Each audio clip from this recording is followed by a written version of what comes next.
भारत निर्वाचन आयोग ने एक महत्वपूर्ण फैसला लेते हुए अनायास ही 334 राजनीतिक दलों की मान्यता या रजिस्ट्रेशन उसको रद्द कर दिया है। इस चपेट में छत्तीसगढ़ के 9 राजनीतिक दल भी आ चुके हैं, जिनमें छत्तीसगढ़ एकता पार्टी, छत्तीसगढ़ मुक्ति मोर्चा, छत्तीसगढ़ समाजवादी पार्टी, छत्तीसगढ़ संयुक्त जातीय पार्टी, छत्तीसगढ़ विकास पार्टी, छत्तीसगढ़ पृथक बस्तर राज्य पार्टी, उसके अलावा राष्ट्रीय आदिवासी बहुजन पार्टी, राष्ट्रीय मानव एकता कांग्रेस पार्टी और राष्ट्रीय समाजवादी संविधान मोर्चा। ये वो 9 राजनीतिक दल हैं जिनके पास मान्यता थी चुनाव लड़ने की, लेकिन इनका रजिस्ट्रेशन कल ही निर्वाचन आयोग जो है भारत का, उसने रद्द कर दिया है। आपको ये भी बता दें कि कुल 334 राजनीतिक दल ऐसे पूरे देश में जिनका रजिस्ट्रेशन को निर्वाचन आयोग ने कैंसिल किया है और छत्तीसगढ़ के 9 राजनीतिक दल इसकी चपेट में आए हुए हैं। आपको बता दें कि जो पूरी प्रक्रिया है जन प्रतिनिधि अधिनियम 1951 के तहत की गई है और जन प्रतिनिधि अधिनियम जो है उसका एक नियम, कोई भी राजनीतिक दल अगर लगातार 6 सालों तक किसी भी चुनाव में हिस्सा नहीं लेता है, कोई भी राजनीतिक गतिविधियां नहीं करता है, तो इस स्थिति में उसकी मान्यता, उसका रजिस्ट्रेशन रद्द कर दिया जाएगा। और ये 9 दल हैं जिन्होंने किसी भी राजनीतिक गतिविधियों में हिस्सा नहीं लिया और कोई चुनाव भी नहीं लड़ा। आपको बता दें कि 6 सालों की हम बात कर रहे हैं, इसमें कम से कम 2 बार लोकसभा चुनाव हो चुके हैं, विधानसभा चुनाव हो चुके हैं और नगरीय निकाय चुनाव भी हुए हैं। तो नियम यह है कि 6 साल तक लगातार अनुपस्थिति नहीं होनी चाहिए और ऐसा देखा गया तो 334 राजनीतिक दल पूरे हिंदुस्तान में मिले जिन्होंने 6 सालों से कोई चुनाव नहीं लड़ा था, इसलिए उनका रजिस्ट्रेशन रद्द कर दिया गया है। उस चपेट में छत्तीसगढ़ के 9 राजनीतिक दल भी आ चुके हैं। बहरहाल अब हम बिहार की बात कर रहे हैं। बिहार में सत्ता पक्ष और विपक्ष की जो गतिविधियां हैं लगातार गहमा गहमी में है, विरोध के साथ सदन की कार्रवाई पिछले कई दिनों से बंद चल रही है। आज सुबह भी राहुल गांधी के नेतृत्व में, जो कि नेता प्रतिपक्ष हैं, लगभग 300 सांसदों की पूरी टीम संसद से लेकर के चुनाव आयोग तक गई। ज्ञानेश कुमार से चर्चा करने के लिए उन्होंने समय मांगा था। हालांकि ये बात अलग है कि निर्वाचन आयुक्त ज्ञानेश कुमार ने कई बार राहुल गांधी को बुलाया, जैसा कि उनका कहना है, लेकिन शायद राहुल गांधी अकेले वहां जाना नहीं चाहते थे। ये जो लड़ाई है, मैं थोड़ा क्लियरली बोलना चाहता हूँ। देखिए, अब ये राजनीतिक लड़ाई से आगे निकल गई है। देश का जो आत्मा है उसके लिए लड़ाई हो रही है, कॉन्स्टिट्यूशन की लड़ाई है। 1 मैन 1 वोट कॉन्स्टिट्यूशन का फाउंडेशन। 1 मैन 1 वोट के बिना कॉन्स्टिट्यूशन का कोई मतलब नहीं है। और हमने क्लियरली दिखाया है कर्नाटक में कि 1 मैन 1 वोट नहीं है। Multiple man multiple vote,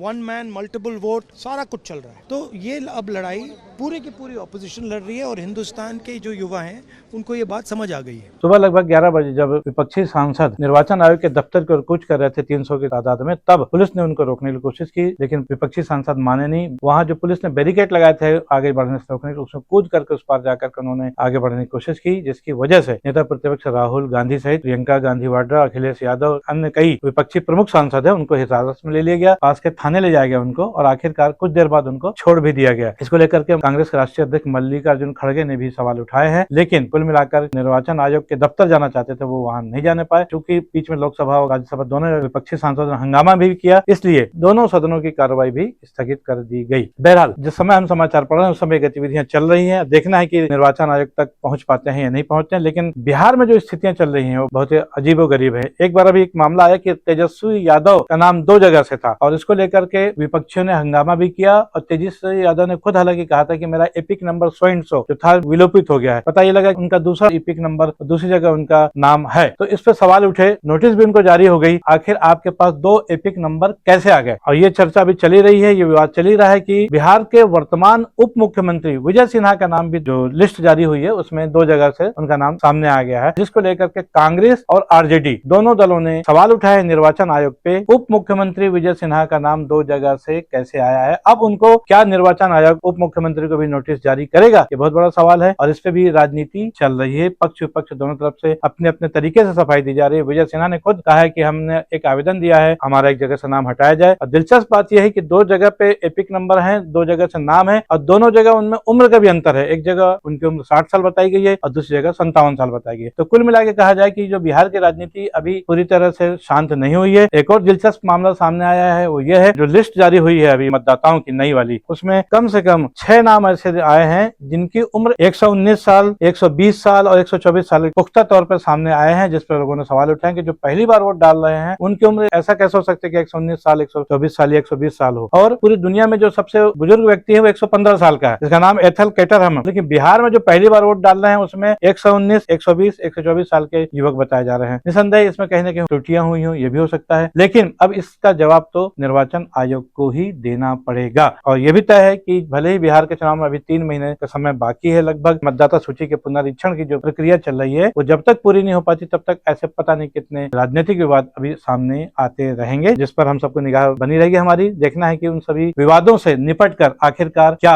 SIR की प्रक्रिया पूरी हो पाती है, क्या निर्वाचन आयोग विपक्ष को संतुष्ट कर पाता है, और विपक्ष ने जो आरोप लगाए हैं इसके लिए वो सुप्रीम कोर्ट भी चले गए हैं, क्या उनको वहां से कोई राहत मिलती है। इस खबर में आज के लिए बस इतना ही। मैं हूं BD निजामी और आप देख रहे हैं न्यूज T20। हमारी ये खबर, हमारा ये विश्लेषण आपको कैसा लगा इस पर अपनी राय अवश्य दें। खबर को लाइक करना ना भूलें, चैनल को सब्सक्राइब करना भी। कल फिर मिलेंगे किसी नई खबर के साथ, तब तक के लिए दीजिए इजाजत। जय हिंद, जय भारत, जय छत्तीसगढ़।